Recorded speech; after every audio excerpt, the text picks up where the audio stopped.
Close up हास्य सम्राट.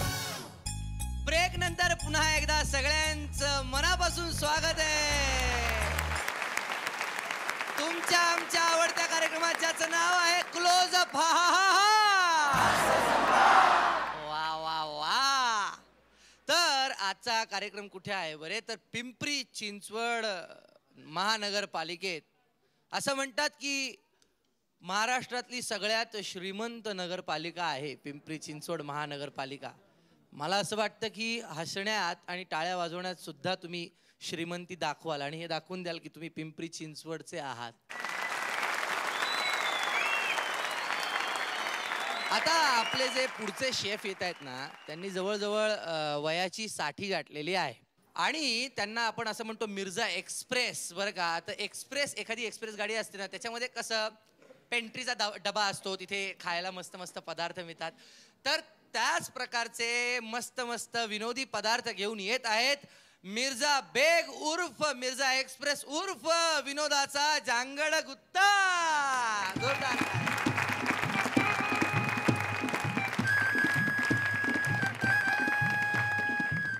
मिर्झाजी बोला.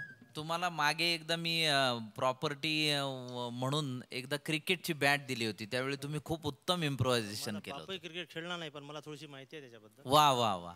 मग ते आम्हाला एकदा क्रिकेटचं पुन्हा एकदा. क्रिकेटचे सगळे किस्से तर आवडलेच होते, पण तुमची जी तुमची खासियत आहे, वऱ्हाडी बोलीतले एक एक अस्सल व्यक्तिमत्वांचं सगळं तुम्ही जे किस्से सादर करतात, म्हणजे क्रिकेटचे जो काही असू द्यात, पण ते वऱ्हाडी बोलीचं जे काही सौंदर्य आहे ना, ऐकायला खूप बरं वाटतं.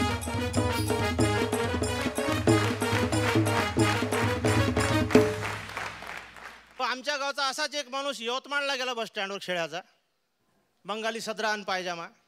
एक मकरंद अनासपुरे साहेबासारखा सुटाबुटातला माणूस त्याला भेटला. तो शहरचा माणूस, तो 3 पीस सूटमध्ये ब्रिस्टॉल पिऊन राहिला, हा बिचारा तंबाखू घुटून राहिला. गाडी लिहायला वेळ होता, तो त्या शहरचा माणूस म्हणायला लागला, म्हणे आपण टाइमपास करू. आमचा गावातला माणूस म्हणे महा टाइमपास होऊन राहिला, म्हणे तू हाच टाइम नापास होत असेल तर तूच कर म्हणे काहीतरी. तो शहरचा माणूस म्हणे आपण एकमेकाला प्रश्न विचारू आणि ज्याले उत्तर येणार नाही त्यांना समोरच्याले 10 रुपये द्या. खेड्याचा माणूस म्हणे मी शेतकरी माणूस, मला गव्हर्नमेंट सबसिडी देते, म्हणे तू मला सबसिडी दे. तर म्हणे कशी, तर म्हणे तू उत्तर नाही आला तर 10 देजो आणि मला उत्तर नाही आला तर मी 5 रुपये दे. तर त्या शहराच्या माणसाला येतेच काय, हा कापसाचे पैसे नाही घेऊ शकत सरकारकडून, आपल्याकडून काय 10 रुपये घेतले का. तो म्हणे ठीक आहे. मग खेड्याचा माणूस म्हणे पहिला प्रश्न मी विचारतो. शहरचा माणूस म्हणे विचार. मग खेड्याच्या माणसानं शहरच्या माणसाला प्रश्न विचारला, म्हणे 2 चोचीचा, 4 पखाचा आणि 8 पायाचा पक्षी कोणता. या शहराच्या माणसाला वाटलं याची जीभ बहकली का आपले कान खराब झाले. तो म्हणे डबल सांग. हा म्हणे टिबल एक. 2 चोचीचा, 4 पखाचा आणि 8 पायाचा पक्षी कोणता म्हणे. त्या शहराच्या माणसाला ध्यानात आलं नाही. त्यानं ह्यातून 2 5चे कलदार काढले, त्या खेड्याच्या माणसाला दिले. मी हारलो म्हणे बाबाजी, तुम्ही त्या पक्षाचं नाव सांगा म्हणे. त्या खेड्याच्या माणसाने 5चा कलदार आपल्या खिशात ठेवला, एक याला वापस दिला, मला माहीत नाही म्हणे त्याचं नाव.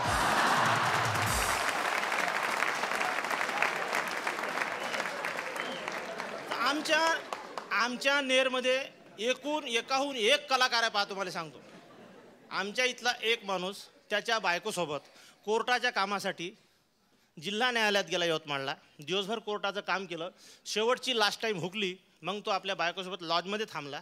रात्रभर त्यानं मुक्काम केला. सकाळी तो उतरला, लॉजवाल्याजवळ गेला. तुमचे पैसे किती झाले म्हणे. तो म्हणे 600 रुपये. हा म्हणे 600 रुपये असे कसे झाले म्हणे. पहा म्हणे साहेब 200 रुपये झोपाचे. हा म्हणे बरोबर आहे. 200 रुपये ओपाचे. तुम्ही जे जेवले त्याचे. हा म्हणे मी तर जेवलोच नाही, आम्ही तर घरून डब्बा आणला होता. तो लॉजवाला म्हणे तुम्ही आणला असेल म्हणे, पण आमचा स्वयंपाक तयार होता म्हणे. हा माणूस म्हणे हे कसा काय नियम आहे. अरे या नियमाच्या नंतर 3 मजली बिल्डिंग बांधली म्हणे आम्ही 2 वर्षात. बरं म्हणे मग उरलेले 200 तर म्हणे चहा पाण्याचे. अरे आम्ही घरी चहा घेत नाही, इथेही चहा घेतला नाही. मग कायचे पैसे. तुम्ही नसान घेतला, पण आमचा चहा तयार होता म्हणे. मग या आमच्या गावच्या माणसानं खिशातून 600 रुपये काढले. हे तुमचे 600 रुपये म्हणे, आणि हे म्या माहे कापून घेतले म्हणे, असं म्हणून त्यानं खिशात ठेवून दिले आपल्या. तो हॉटेलवाला म्हणे तू हे कायचे पैसे म्हणे. अरे म्हणे ते तुम्ही रात्री माझ्या बायको संग नाही बोलले म्हणे. हा म्हणे मी कुठं बोललो. अरे तुम्ही नसान बोलले, पण ते तयार होती ना म्हणे साहेब.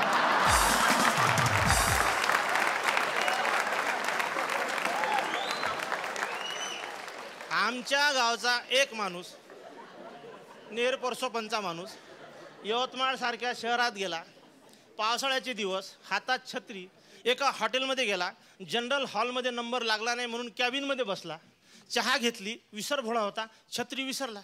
मग बाहेर आला तर मग त्याला आठवलं का आपल्याजवळ छत्री होती, पण छत्री कुठं विसरलो हे त्याला आठवे नाही. मग तो विचार करत करत नगरपालिकेच्या बगीच्यात गेला.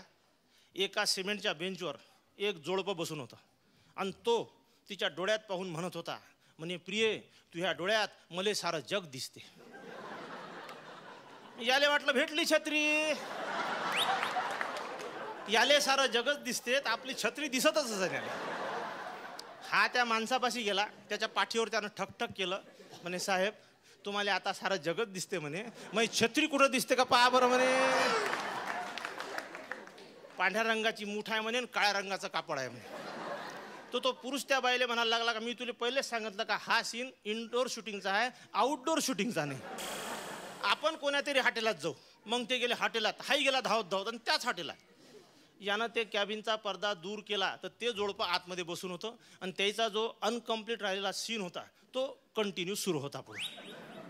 आणि तो तिला विचारत होता, म्हणे तुझे डोळे कुणाचे तर म्हणे तुमचे, तू नाक कुणाचं तर म्हणे तुमचं, तू हे कुणाचं तर म्हणे तुमचं, तू थे कुणाचं तर म्हणे तुमचं. हा म्हणे सगळं एकमेकाला द्या पण ते कोपऱ्यातली छत्री माई हो रे भाऊ म्हणे.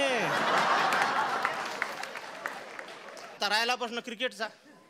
एक मंत्री वनडेच्या उद्घाटनाला गेला, 15 मिनिटं भाषण ठोकलं आणि मग खाली बसल्यावर बाजूवाल्याला म्हणे हा वनडे किती दिवसाचा आहे रे म्हणे.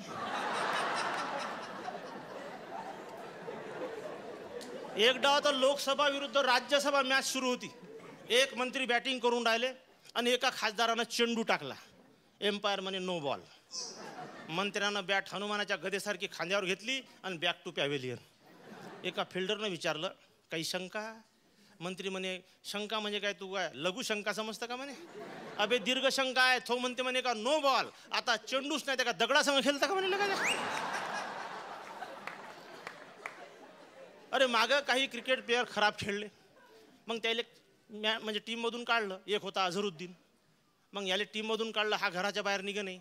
हा घराच्या बाहेर गेला का लोक आले गोटे मारे, शेण मारे. याच्या घरी आले पाहुणे, बायको म्हणे बाहेर जा मार्केटिंग करा. हा म्हणे मी बाहेर गेलो का माझे कपडे फक्त वापस येईन, मी काही वापस येत नाही म्हणे.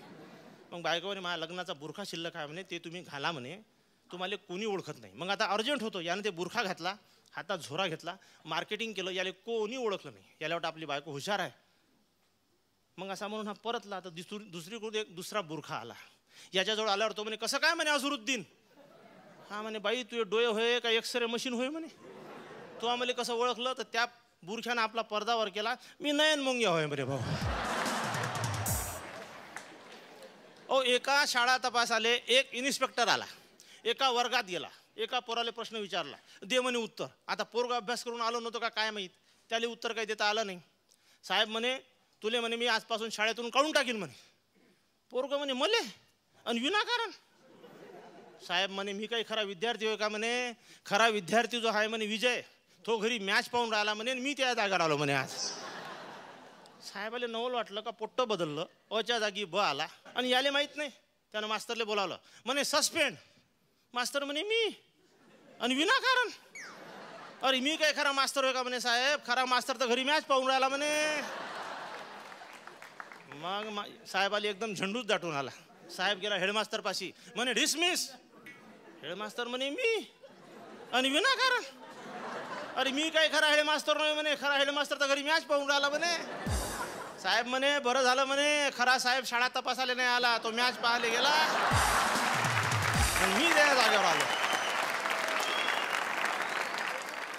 मी तुम्हाला सांगतो, मी तेंडुलकरवर एक 4 ओळीची कविता लिहिली की असं वाटते कमरेपासून तुझ्या समोर वाकाव, असं वाटते कमरेपासून तुझ्या समोर वाकाव, सारा भारत तुझ्याहून ओवाळून टाकाव. मले नाही माहीत तू बहुजन का बामन, पण तिन्ही लोक व्यापणारा तू बटू वामन, पण तिन्ही लोक व्यापणारा तू बटू वामन. तर पहा साहेब, हा तर झाला विनोदाचा प्रश्न. पण एक गंभीर गोष्ट सांगतो तुम्हाला थोडंसं दान मागायचं आहे. ती या भाषेत SMS की आवडली असेल आपणाला माझ्या विनोदाची शैली, तर रसिकांनो तुमची आता हीच ड्युटी पहिली. HS01 हा कोड टाईप करा आणि SMS करून मला हास्य सम्राट करा आणि SMS करून मला हास्य सम्राट करा.